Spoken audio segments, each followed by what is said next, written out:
سڵاوتان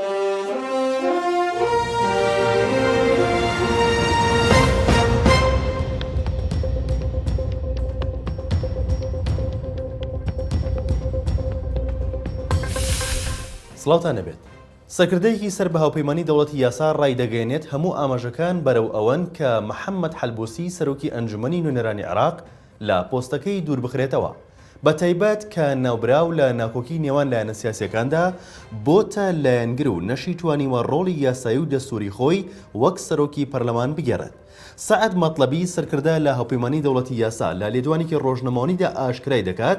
زۆرینەی ئاماژەکان ئەوەیان لێدەخوێنرێتەوە کە چەند لایەنێکی دەرەوەی پێکاتەی سوننە و ناوخۆی سوننا کار لەسەر دوورخستنەوەی محەممەد حەلبوسی لە پۆستی سەرۆکی پەرلەمان دەکەن، بە تایبەت کە ناوبراو نەیتوانیوە ڕۆڵی یاسایی و دەستوری خۆی بگەڕێت. ئەوەش هاتووە حەلبوسی نەک هەر نەبووتە فاکتەری کۆکەرەوەی هەموو لایەنە سیاسیەکان لەناو پەرلەماندا، بەڵکو هەڵەیەکی گەورەی کردووە کاتێک لە بەرژەوەندی لایەنێک و دژی لایەنێکی دیکە لایەنگری کرد و پۆستەکەی بۆ دروستکردنی ئاژاوە و دووبەرەکی و یەکلاکردنەوەی ناکۆکی سیاسیەکان بەکارهێنەوە. بەوتەی مەطلەبی دوایین تویتی حەلبوسی ئەوەی لێ دەخوێنرێتەوە کە ناوبراو هەستی بە مەترسیەک لەسەر ئایندەی سیاسی خۆی کردووە، بە ئاشکرا هەڕەشە لە ڕکابەرەکانی دەکات.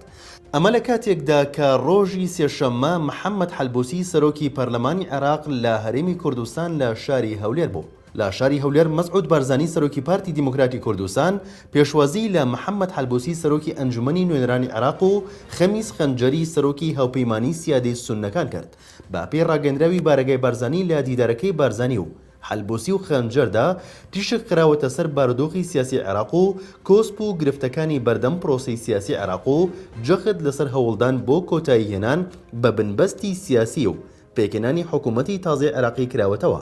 بەڵام بە جۆرەی هەواڵێکی تۆڕی هەواڵی عێراقی کە پشتی بە سەرچاوەیەکی سیاسی ئاگادار بەسووە، ئامانج لە سەردانەکە وەرگرتنی ڕای بارزانی بووە لەسەر چوونە دەرەوەیان لە هاوپەیمانی سێقۆڵی و پەیوەندیکردن بە هاوپەیمانی چوارچێوەی هەماهەنگیەوە. لە ماوەی ڕابردووشدا ناکۆکی قوڵ لە نێوان محەممەد حەلبوسی سەرۆکی پەرلەمان و حاکم زاملی جێگری یەکەمی سەرۆکی پەرلەمان لەسەر لیستی ڕەوتی سەدر لەسەر دەسەڵاتەکانیان لەناو ئەنجومەنی نوێنەراندا دروست بووە کە بەشێک لە چاودێران ئەوەیان بە سەرەتای لە بەریەک هەڵوەشانەوەی هاوپەیمانی سێقۆڵی وەسف کردبوو.